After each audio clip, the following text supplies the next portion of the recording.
దేశంలో జలాంతర్గాముల విషయంలో జరిగినటువంటి ఒక మార్పుకు సంబంధించి చాడా శాస్త్రి గారికి సంబంధించిన కథనం చూద్దాం. మన దేశ సముద్ర తీర ప్రాంతాలు మరియు షాలో వాటర్ ప్రాంతాల్లో శత్రు జలాంతర్గాములను గుర్తించి నాశనం చేయడానికి ఏఎస్డబ్ల్యూ, ఎస్డబ్ల్యూసీలు అంటే anti submarine warfare shallow water craft ships చాలా కీలకం. ఇవి చిన్న చురుకైన యుద్ధ నౌకలు. మన 1947లో స్వతంత్రం వచ్చిన 1989 సంవత్సరం వరకు మన దేశ రక్షణ కోసం మన నేవీకి ఇవి అందించలేకపోయాం. మొదటిసారిగా 1989-91 మధ్య సోవియట్ డిజైన్ ఆధారంగా 4 అభయ్ క్లాస్ కార్వెట్లు మాత్రమే నిర్మించబడ్డాయి. 2014 ప్రధానమంత్రి నరేంద్ర మోడీ ప్రభుత్వం అధికారంలోకి వచ్చిన నాటికి అభయ్ క్లాస్ యొక్క 4 నౌకలు అన్ని సేవలో ఉన్నాయి. కానీ ఈ నౌకలు పాత సాంకేతికతతో ఉండటం వల్ల ఆధునిక జలాంతర్గామి బెదిరింపులని సమర్థవంతంగా ఎదుర్కోవడం కష్టంగా ఉండటం, వాటి వయసు రీత్యా అగ్రైట్ 2017లో, అజయ్ మరియు అక్షయ్ 2022లో, అభయ్ 2025లో డీకమిషన్ చేయబడ్డాయి. అంటే పూర్తిగా సేవలు నిలిపివేయబడ్డాయి.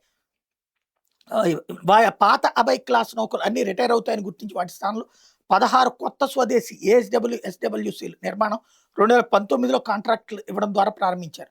అవి 80% కంటే ఎక్కువ స్వదేశీ సామాగ్రితో డిఆర్డిఓ ఆర్ ఎల్ఎన్టీ ఆర్ ఇతర ఎంఎస్ఎంఈలు తయారు చేసిన సిస్టమ్స్, సోనార్, టార్పెడోలు మొదలైన ఉపయోగించుకుంటూ ఆధునిక డిజైన్తో తయారయ్యాయి. వీటిలో నీటి జెట్ ప్రొపల్షన్, అధునాతన సెన్సార్లు, లైట్ వెయిట్ టార్పెడోలు, ఏఎస్డబ్ల్యూ రాకెట్లు ఉన్నాయి.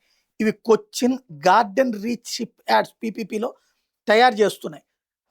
ఆర్డర్ పెట్టిన ఈ 16 నౌకల్లో ఐఎన్ఎస్ ఆర్నాల జూన్ 2025లో, ఐఎన్ఎస్ ఆంధ్రోత్ అక్టోబర్ 2025లో, ఐఎన్ఎస్ మహే నవంబర్ 2025లో, ఐఎన్ఎస్ ఆగ్రాయ్ జూన్ 2026లో, ఐఎన్ఎస్ మాల్వన్ జూలై 22, 2026 కమిషన్ చేయబడ్డాయి.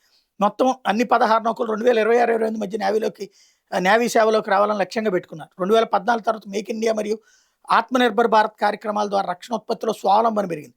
కొత్త ఏఎస్డబ్ల్యూ, ఎస్డబ్ల్యూసీలు చిన్నవి, చురుకైనవి, షాలో వాటర్లో సమర్థవంతంగా పనిచేస్తాయి. ఇవి తీర రక్షణ, మెయిన్ లేయింగ్లో ఇంటెన్సిటీ ఆపరేషన్లకు అనుకూలం.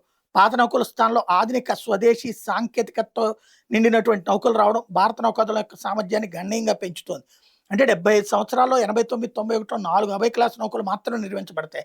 ఆ తర్వాత దాదాపు 30 సంవత్సరాల్లో ఒక్కటి కూడా కొత్తది మన్మోహన్ ప్రభుత్వం 10 సంవత్సరాల్లో కూడా రాలేదు. ఈ 7 సంవత్సరాల్లోనే 5 కమిషన్ చేయబడ్డాయి. అంటే ఎంత ఆశ్చర్యకరమైన పురోగతి ఊహించండి. 2014 తర్వాత make in India, Atmanirbhar Bharat ద్వారా 2019లో 16 కొత్త నౌకల కాంట్రాక్టులు స్వదేశీ డిజైన్ షిప్ యార్డుల సామర్థ్యం పెంచడం వల్ల, ప్రైవేట్ రంగంలో కంటే పబ్లిక్ ప్రైవేట్ పార్ట్నర్షిప్ ద్వారా భాగస్వామ్యం చేయడం వల్ల ఇంత త్వరగా ఫలితాలు వచ్చాయి. దీని ఫలితం నిర్మాణ వేగం, నాణ్యత, ఉపాధి అవకాశాలు పెరిగినాయి అంటున్నారు చాడా శాస్త్రి.